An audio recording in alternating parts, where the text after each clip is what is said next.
En base a estos factores decisivos que nos van a permitir decir con seguridad si podemos ingresar a un paciente o no, vamos a condicionar los factores o episodios o elementos que pueden estar en los pacientes de acuerdo a dos criterios o factores de exclusión, que son elementos o condiciones absolutas o elementos o condiciones relativas.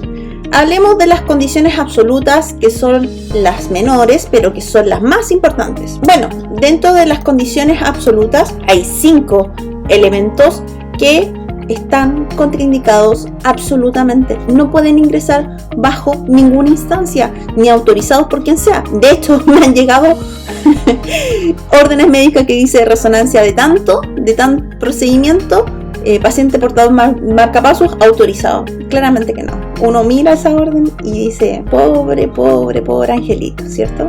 Pobre médico que está haciendo tal barbaridad. Bien, entonces los elementos que no pueden entrar por nada del mundo son marcapasos no compatibles con resonancia magnética, virutas metálicas que se encuentran dentro de la órbita, no alrededor de la órbita, dentro de la órbita, expansores de mama, prótesis endococleares, que usualmente son en pacientes pediátricos, y neuroestimuladores. Hay otras condiciones que son absolutas, que no pueden estar bajo las influencias del campo magnético, que son prohibición de elementos que puedan estallar o generar explosivos, no fumar, claramente, prohibición de extintores que puedan no ser compatibles, o sea, el extintor que tiene que estar cerca del resonador magnético tiene que ser compatible con resonancia magnética en caso de incendio, aunque es poco probable, pero puede existir el factor de riesgo. Y prohibición completa de algunos elementos o herramientas que puedan ser utilizados en el ejercicio técnico, principalmente para los ingenieros. Bien, entonces el marcapasos, ¿por qué no puede ingresar un marcapasos a resonancia magnética? Porque tiene elementos magnéticos y tiene elementos electrónicos, y además tiene una línea de conducción que monitorea el sistema electrónico del marcapasos con las de His, el sistema neurológico cardíaco. Este elemento de conducción finalmente lanza pulsos eléctricos para regular, dependiendo de la calidad del elemento o de la calidad del marcapaso, si es un paciente marcapasos dependiente o no dependiente. Va a depender del factor congénito cardíaco que tenga ese paciente. Hay pacientes que tienen arritmia, por ende los marcapasos que le ponen son no dependientes, en el fondo le van regularizando parcialmente, y si llega a fallar el marcapaso puede haber un rango de tiempo que puedan cambiárselo, pero hay marcapasos que sí son dependientes, que si quedan inhabilitados los marcapasos el paciente se muere, así de simple. Entonces, dentro de las consideraciones técnicas que tenemos que considerar frente a los marcapasos es que estos elementos, el solo hecho de ser magnéticos, tengan un componente electrónico y además puedan transmitir la corriente, es que lo primero, el sistema electrónico muere frente a las influencias de campo magnético. O sea, este marcapaso entra al resonador y muere, no funciona. Nunca más, se despolariza completamente la placa electrónica. Hay un desplazamiento además del marcapaso por la cantidad de elemento metálico que se sitúa, por ende este desplazamiento puede generar lesiones en la zona local, y además obviamente va a generar una repercusión por inducción Faraday en el elemento conductor, en el cable que va a conectar a la cámara interna de los ventrículos para su regulación. En este caso puede generar fácilmente un paro por el exceso de inducción eléctrica por inducción Faraday. Ahora, ¿qué pasa frente a los estímulos de radiofrecuencia? Este elemento, como cualquier otro elemento, se va a calentar y puede no solamente lesionar, sino que además quemar la zona local con alta rapidez. Además, puede alterar el ritmo cardíaco porque la onda electromagnética va a generar inducción por el elemento eléctrico y va a generar un exceso de energía, haciendo rotar la cantidad de electrones y formando un potencial eléctrico distinto al que está programado por el marcapaso. Obviamente se pueden quemar la placa electrónica por el exceso térmico que producen los pulsos de radiofrecuencia y obviamente este aumento de temperatura que finalmente puede causar daños nocivos, inclusive letales para el paciente. Bien, respecto a las virutas metálicas en las órbitas, si bien es cierto, no mucha gente sabe que le cae una viruta en el ojo, a menos que le moleste el ojo, ¿cierto? Pero siempre es importante preguntar no quiero ser categórica o condicionar un factor de género, pero habitualmente los hombres tienden a trabajar habitualmente en labores de metalurgia y construcción, ¿ya? Por lo tanto, ellos tienen mayores factores de riesgo o rangos etarios que pueden ser mayor factor de riesgo que puedan tener virutas en las órbitas, ¿ya? Lo importante es que antes del procedimiento, si el paciente menciona que alguna vez tuvo una viruta y menciona que se la sacaron, o que tiene una viruta y nunca se la sacaron, ustedes lo tienen que confirmar. Así que, ¿cómo lo van a confirmar? Por medio de una radiografía. Si el centro hospitalario, por ejemplo, en el Hospital Barros Luco, donde nosotros hacíamos la resonancia, antes del procedimiento lo mandábamos a la sala de radio, le pedíamos al colega si le podía tomar una radiografía de órbitas o una radiografía de cráneo o radiografía de cavidades perinasales para ver desde el eje frontal y el eje oblicuo la disposición del posible elemento metálico que podía estar a nivel de la órbita, ¿ya? ¿Cuál es el problema de la órbita, de esta viruta de la órbita? Si bien es cierto, es poco material, de hecho el mismo concepto le dice, es viruta, es un elemento muy pequeño, pero llega a ser tan liviano que tiene la capacidad de desplazarse con mucha rapidez. El campo magnético externo genera una influencia tal que puede moverlo con gran facilidad, pues el peso es menor. Si bien es cierto, la masa neta vectorialmente no va a ser significativa, pero es suficiente para moverse a nivel orbitario, y eso puede repercutir ¿en qué? En que puede quemar secciones del globo que son relevantes, o inclusive depositarse en el nervio donde hay mayor conducción eléctrica y puede haber cierta atracción magnética por los efectos de potenciales que ya puede producir el campo magnético en el nervio y generar una quemadura local y dejar ciego al paciente, e inclusive puede generar sobreestimulación neurológica y puede haber repercusiones también a nivel cerebral. Así que en estos objetos siempre se tienen que comprobar con radiografía, y en el caso de que no haya seguridad en la información, hacerlo con escáner. Es preferible irradiar un poco al paciente, pero confirmar de que no vayamos a generar efectos nocivos o letales sobre el paciente. Los expansores de mama habitualmente tienen estos elementos que permiten a las pacientes que son operadas con mastectomías totales, habitualmente puedan extender la piel para posteriormente hacer unas reconstrucciones naturales o reconstrucciones artificiales. Indistintamente del caso, estos elementos tienen un sistema electrónico en donde el doctor cada cierto tiempo, dependiendo de la extensión de la piel, del tejido local subcutáneo, vaya cediendo, se vaya flexibilizando, va llenando y va cuantificando el volumen por medio de estos elementos. Estos se implantan como una prótesis y con una pequeña válvula. Esta pequeña válvula puede verse desconfigurada e inclusive pueden quemar la zona local frente a los campos. Por ende están completamente contraindicados, porque además pueden generar esta válvula puede generar una inducción Faraday y además puede generar una repercusión cardíaca, ocasionando en el peor de los escenarios un paro cardíaco. Así que es importante considerarlo. Ahora, ¿me he encontrado con expansores de mama? No, la verdad es que no son muy utilizados en la medicina. Se da más, y perdón que a lo mejor pueda ser un poco categórica, se da más en los centros clínicos de alta gama, como Clínica Las Condes, Clínica Alemana, en donde existen los recursos para este tipo de procedimientos. En lo personal y en lo que trabajé en el Hospital Barros Luco, no me topé nunca con expansores de mama. Sí me topé con muchas prótesis de mamas que le iban disponiendo por volúmenes, o sea, cada cierto tiempo le iban cambiando los volúmenes de las mamas para hacer reconstrucciones, que por lo demás en los servicios públicos son muy pocas las reconstrucciones. Habitualmente les ponen las prótesis de silicona que se dispone por el GES y es todo lo que hacen con las pacientes. Así que en lo personal yo no me he encontrado con mucho, y tampoco mis colegas que trabajan en estos centros me han comentado que han sido rutinarias esta presencia de estos elementos. Así que no creo que se lleguen a topar con ellos, pero deben conocerlos. Prótesis endococleares sí es algo que es muy habitual, sobre todo en pacientes pediátricos. Estos elementos tienen por función permitir una condición acústica, variar y estabilizar una condición acústica que el paciente no tenía en condiciones fisiológicas nativas, y lo que hace es que ponen un elemento conductor de espectros de frecuencia a nivel de la cóclea, y por un dispositivo que queda fuera a nivel craneano va regularizando esta condición acústica. Ahora, este dispositivo tiene una condición magnética y electrónica en la parte externa de lo que queda del dispositivo, y este elemento conductor interno puede conducir la corriente. Entonces, al igual que los marcapasos, el efecto de inducción Faraday por las influencias de campos magnéticos permanentes, o sea, de alta intensidad, puede ocasionar conducción eléctrica y puede generar daños irremediables, irreversibles en los elementos o en las estructuras acústicas que tenemos del pabellón auditivo principalmente.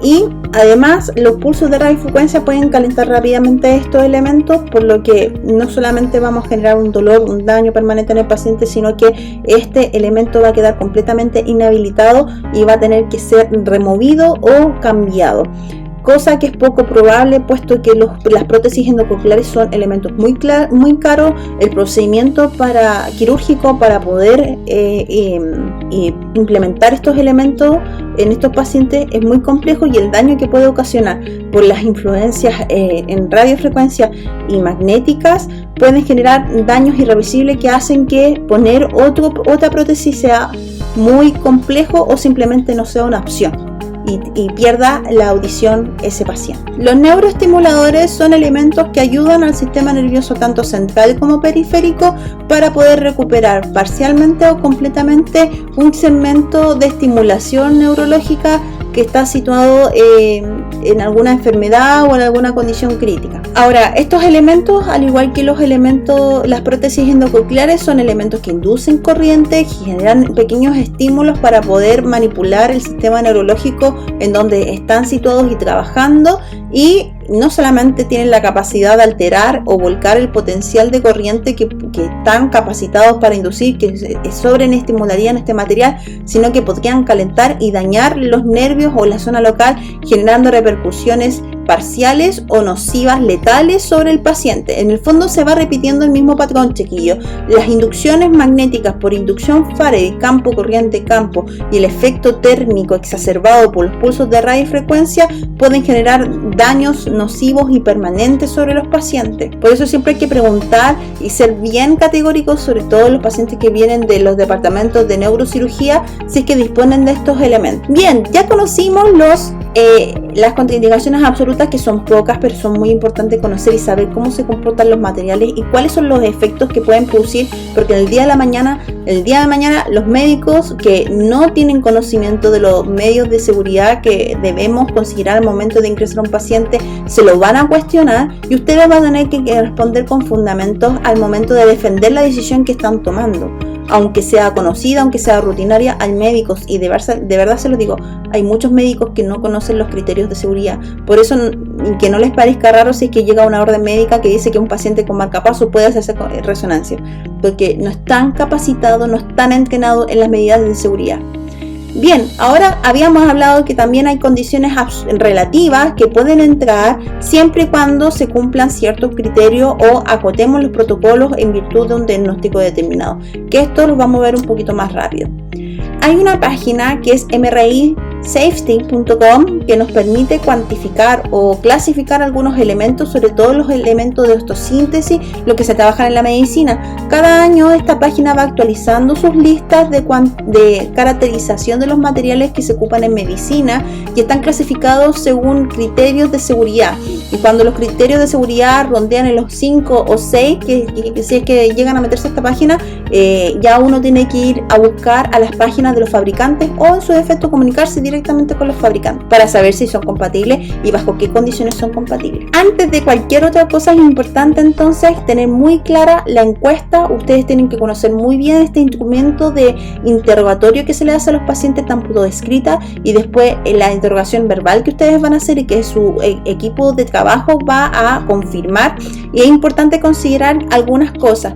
todos los elementos acá en Chile que son que ingresaron como elementos endocorpóreos para uso médico están normados bajo resonancia magnética desde el año 2000 en adelante.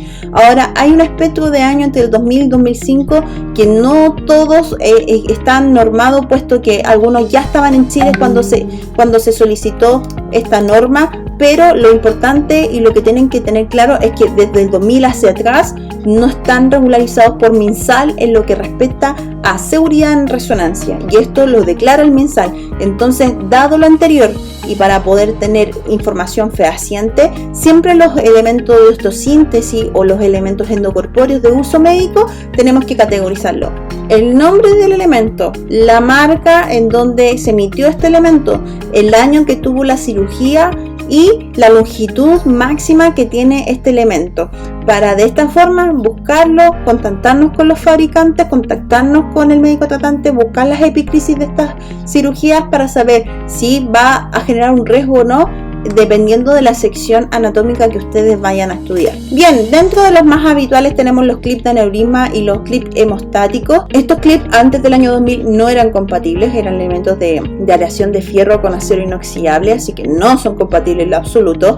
Estos los elementos son hoy en día de acero inoxidable. El acero inoxidable manipulado puede ser de condición diamagnética, que si bien es cierto se categoriza como que no interactúa con los campos, todos en sus folletos del envase donde vienen estos elementos viene un ítem de seguridad en resonancia. De hecho, cuando estén en sus prácticas clínicas, llega un paciente, o si pueden acceder a estos elementos en los centros de departamentos de hemodinamia o en sala, también pueden preguntar por este papelito que viene en todos los envases, y siempre viene el ítem de seguridad en resonancia. Habitualmente dicen que son condicionales, y son condicionales en base, y esto no cumple solamente para los clips, sino que para todos los elementos endocorpóreos, bajo dos condiciones: las influencias por pulso de radiofrecuencias que se dan cada 15 minutos, cuánto es la temperatura que absorben cada 15 minutos y cuánto es la gradiente máxima de telaje en la cual se pueden utilizar. O sea, miden unidad de campo magnético principal, unidad de gradiente de activación en la que se puede manipular, y además la unidad térmica por pulso de radiofrecuencia cada 15 minutos. Esos son los datos que siempre entregan las empresas, y siempre los testeos son no clínicos, todos son probados fuera de los pacientes y no aseguran que haya seguridad respecto a las condiciones o a las situaciones fisiológicas en donde esté en el paciente. Así que por lo tanto lo que hace la empresa de alguna forma es lavarse las manos, porque todos sus testeos no son clínicos y la decisión queda netamente o en el médico tratante o en el operador que va a dar manipulación a ese elemento en el paciente. Ahora, estos clips en general son clips estables, tienden a no desplazarse ya que son diamagnéticos, no generan ninguna estimulación con el campo, pero no implica que no puedan absorber energía, así que son de cierta condición. Si hay un paciente que fue operado por un clip, por un aneurisma, le pusieron un clip, lo clampearon y fue hace 3 años y le van a hacer una resonancia de rodilla, ¿puede hacérselo? Sí, pero siempre y cuando el examen no dure más de 20 minutos. Lo que sí, estos materiales sí o sí es que le van a hacer una resonancia del cerebro, es que va a generar artefactos. Obviamente todos los metales, dependiendo del orden de los electrones, van a generar distorsión en su máxima o menor magnitud, pero de que producen artefactos, producen.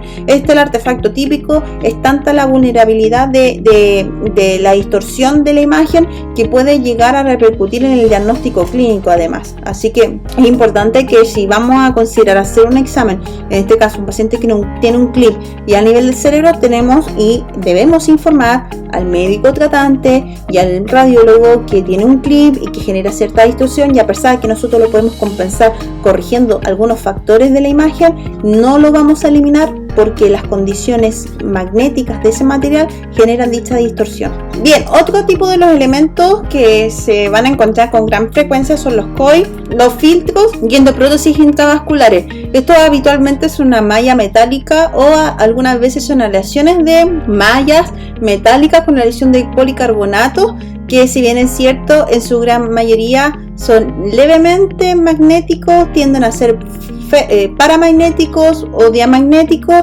pero no implica que no se puedan calentar sobre los procedimientos. Así que lo ideal, chicos, y esto es algo que también cumple para todos los procedimientos endocorpóreos que hayan sido por cirugías invasivas, es que todo elemento debe al menos esperar entre 6 semanas a 8 semanas, dependiendo de las condiciones o los factores infecciosos que se hayan producido en la cirugía. ¿Por qué? Porque el cuerpo permite generar adherencias en estos elementos al menos a los 40 días, al menos. Y además pueden existir procesos inflamatorios locales, obviamente por el gran proceso invasivo, alteración del tejido local que nos pueden dar falsos positivos. Si bien es cierto, hay algunos estudios que son por protocolos quirúrgicos, los médicos están atentos y están conscientes de que el exceso o la repercusión quirúrgica puede generar un aumento de señales que son atípicas de esas zonas o de la intervención en donde fue en ese segmento anatómico.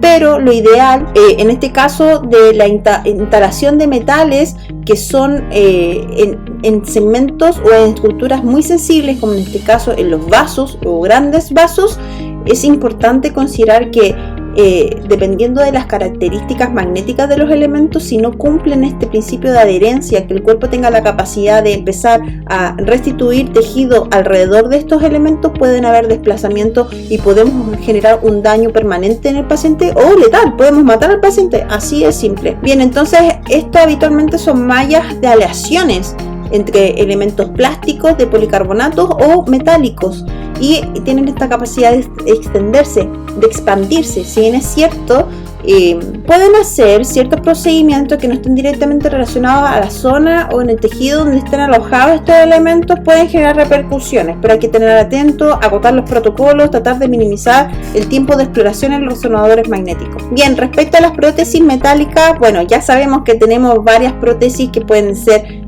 extracorpóreas o endocorpóreas. En el caso de los elementos extracorpóreos, como una prótesis de pierna, por ejemplo, no pueden ingresar bajo ninguna instancia. Los cateterismos de fijación externo que se producen por reconstrucciones óseas debido a fracturas, estos tienen que ser retirados para poder hacer las resonancias magnéticas. No pueden ingresar bajo ninguna instancia porque no se asegura que el material sea compatible y que además no se caliente. De hecho, el hecho de que estén solamente en el campo magnético ya va a generar una inducción térmica, así que no es compatible bajo ninguna instancia. Aunque el médico insista, la seguridad del paciente es lo primero. Y hay algunos elementos endocorpóreos como las prótesis de cadera, las prótesis de rodilla, las prótesis de restitución del ligamento cruzado anterior. Si bien es cierto, son compatibles, la gran mayoría son de titanio, que es un elemento diamagnético. No te cumple, no te caracteriza, no te asegura que ese elemento no se vaya a calentar. Por el contrario, mientras más pulso estén lanzando, más absorción térmica va a tener y los riesgos de quemadura son mayores, indistintamente si cumplen calidades o cualidades magnéticas en ese sector. Ahora, los implantes ortopédicos tenemos que tener ciertos recelos al momento de autorizar un paciente que tenga una prótesis, más aún si el estudio es en la zona donde está la misma prótesis. Habitualmente, y me pasó mucho como experiencia en el Barros Luco, en donde tenía que hacer estudios de prótesis de cadera por estudios control a los 6 meses, y habitualmente esta prótesis se infectaba. El cromo cobalto, que es un elemento que ocupan habitualmente en el Barros Luco, es más barato a comparación a otras prótesis como titanio o aleaciones con titanio. Generaba repercusiones infecciosas que hacían que muchas veces no pudiera hacer el examen porque el paciente estaba febril, la condición local estaba con aumento de temperatura local, y eso puede ocasionar o exacerbar la condición patológica del paciente. Así que hay que tener cuidado de la biocompatibilidad de los elementos. ¿Y por qué están pidiendo el examen realmente? Porque si el elemento de estosíntesis va bien y no hay ninguna repercusión fisiológica en el paciente, no deberían pedir control por resonancia magnética, sino que deberían pedir controles por otros métodos imagenológicos, que es lo más habitual en la radiología. ¿Ya? Ahora, además de ese recelo al momento de ocupar implantes ortopédicos, también tenemos que ver la longitud. Mientras más largo, mientras más extenso, mientras más material haya en el elemento, mayor dispersión térmica va a haber en ese elemento. La longitud del implante va a generar un aumento calórico mayor y es linealmente proporcional a la longitud de estos elementos, así que tenemos que tener atención. No es lo mismo una prótesis de cadera que una prótesis endofemoral, por ejemplo, así que cuidado con esos ítems.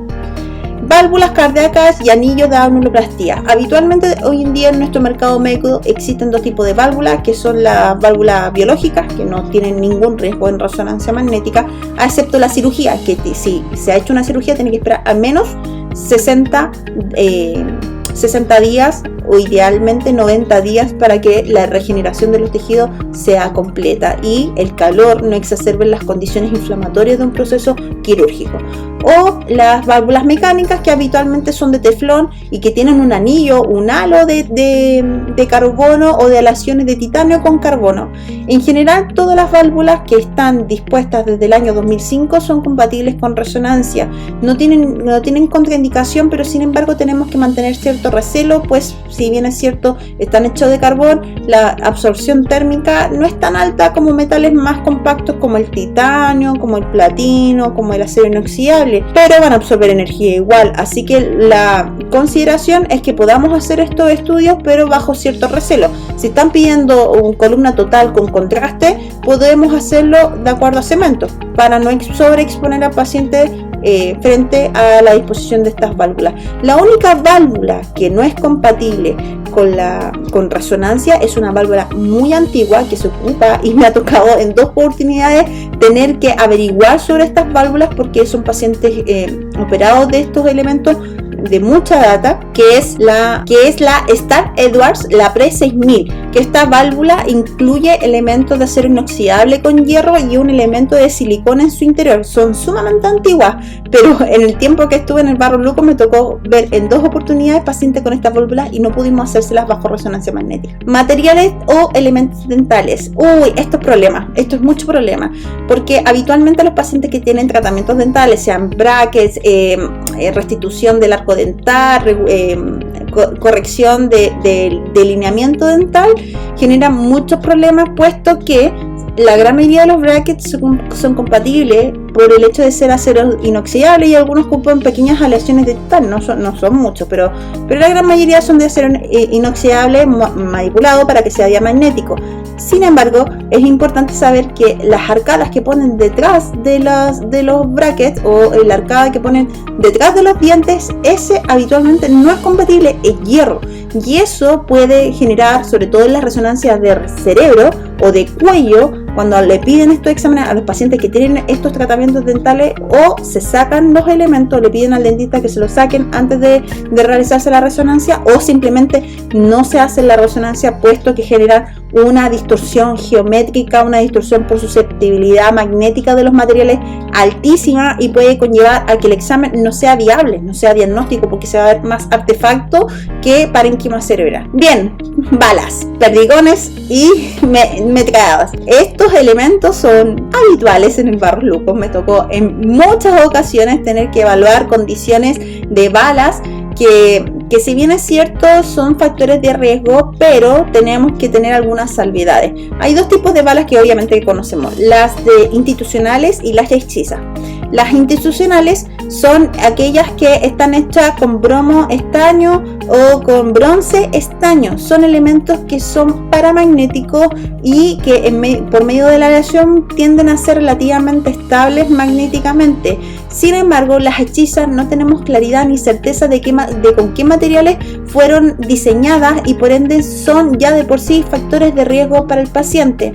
Ahora, ¿podemos hacer resonancia en pacientes que tengan balas en su cuerpo? Sí, siempre y cuando sepamos dónde están y sepamos para qué vamos a hacer el examen. Si el paciente tiene una bala en la pierna, y la bala en la pierna confirmamos por medio de radiografía que está alojada en la zona muscular y no compromete ningún vaso importante o ninguna trama neurológica de importancia, podemos hacer el estudio de cerebro. Sin embargo, si es la estructura de la pierna la que vamos a estudiar y en esa estructura está la bala, no podemos hacer el examen, porque el estímulo, sobre todo si no conocemos la bala, y son muy pocos los pacientes que saben qué bala tienen en su interior, no podemos hacer el examen, porque ese material puede tener movimiento de rotación, traslación, y se puede calentar con gran facilidad, generando una quemadura en el paciente.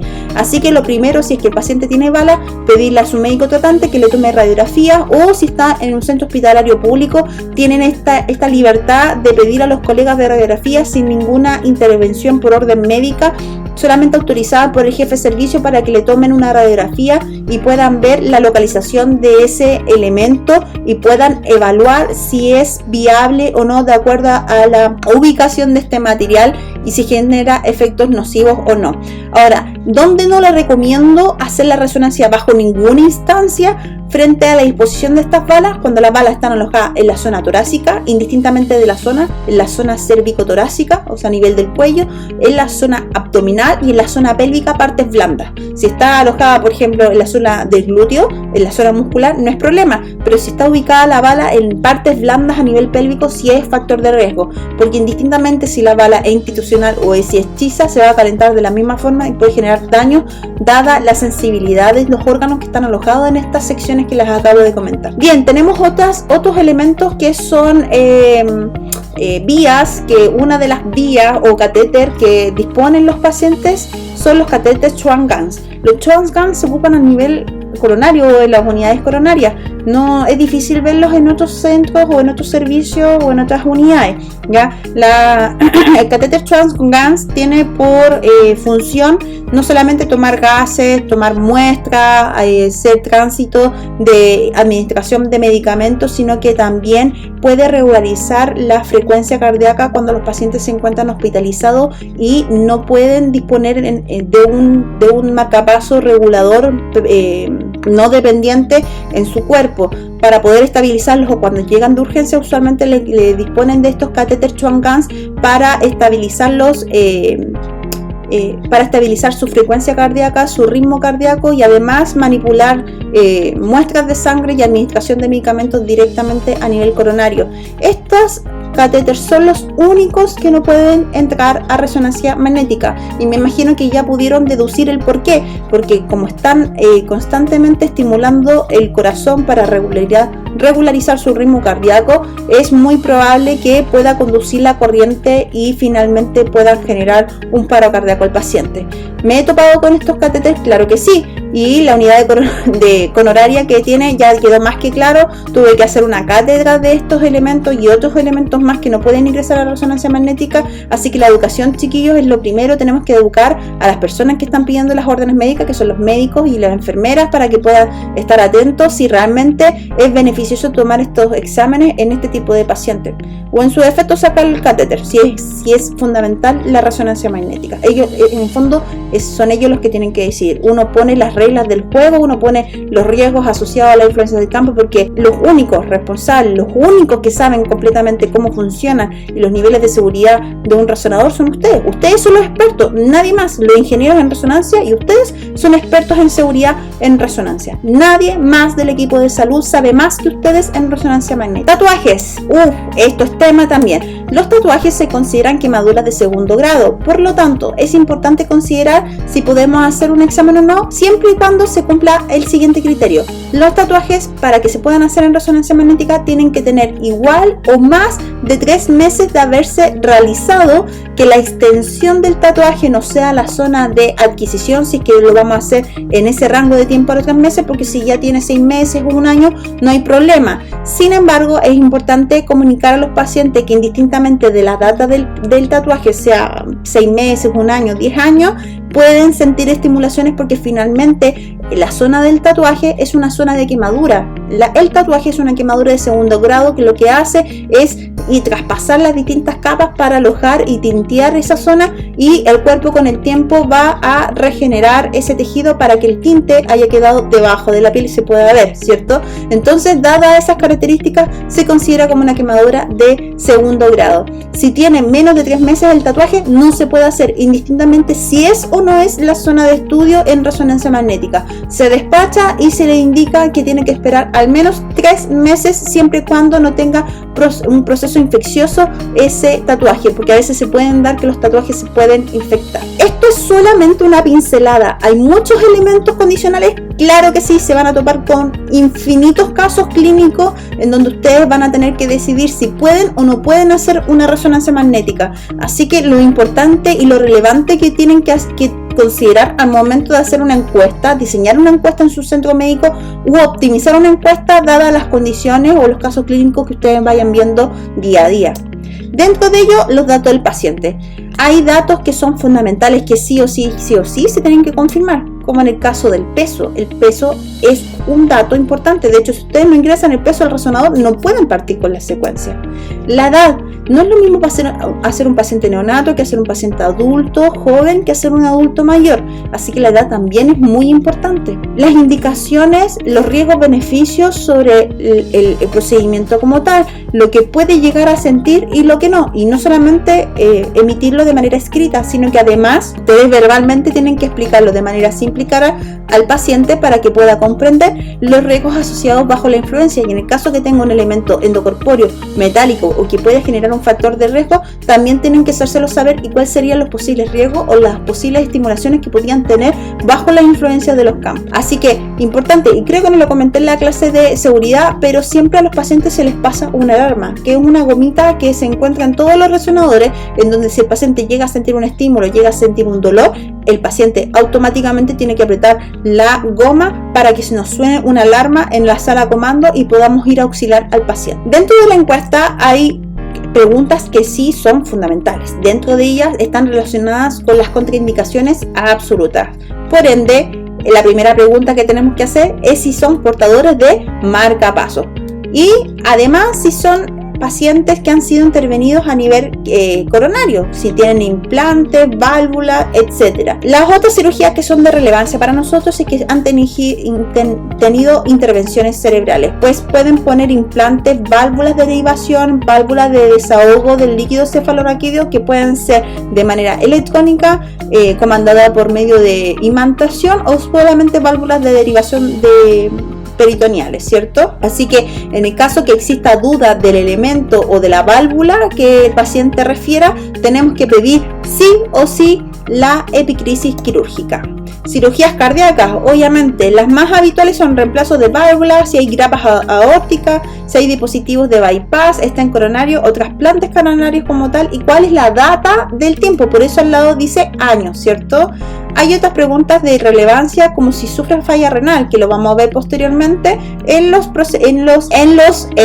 estudios bajo resonancia magnética que requieren administración de medio de contraste. Vamos a ver que estas preguntas son fundamentales para decidir si podemos o no inyectar medio de contraste. Si ha tenido cirugías abdominales y pélvicas, ¿por qué? Porque hay dos tipos de trasplante que son también de consideración al momento de inyectar y decidir si inyectamos medio de contraste, que es el trasplante de riñón y trasplante de hígado. Además, cualquier otra condición podría generar la suspensión o la condicionalidad de realizar este examen, más aún si se solicita hacerlo bajo anestesia, ¿cierto?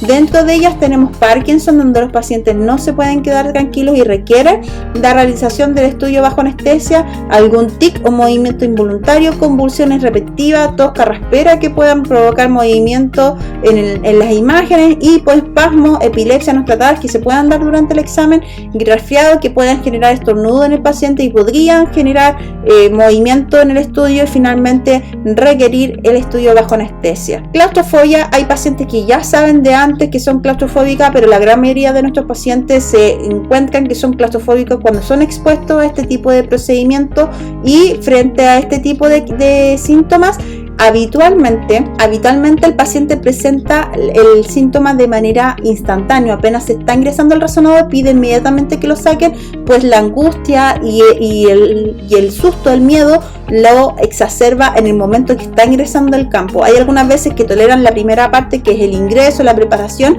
pero a los minutos piden que salgan. De hecho, como dato freak, una vez me tocó un paciente que lo habíamos ingresado, yo estaba caminando al comando, y en eso que me siento en el comando, tengo al paciente que me estaba golpeando en la ventana porque quería salir, porque estaba muerto de miedo, no quería hacerse el examen. Así que es así, puede llegar a ser así de grave. Salen llorando, salen gritando, salen sudados, a veces se desmayan por una respuesta vagal, así que hay que estar bien atentos, sobre todo los pacientes cuando llegan algo nerviosos al servicio, ¿cierto? Alergias, habitualmente lo vamos a ver en la clase de medios de contraste. El medio de contraste basado en gaudolino no tiene muchas reacciones cruzadas, pero sí es importante saber si es que hay alergia a metales, ¿ya? Porque existe una relación de cruce de reacciones alérgicas. Si presenta cuerpos extraños,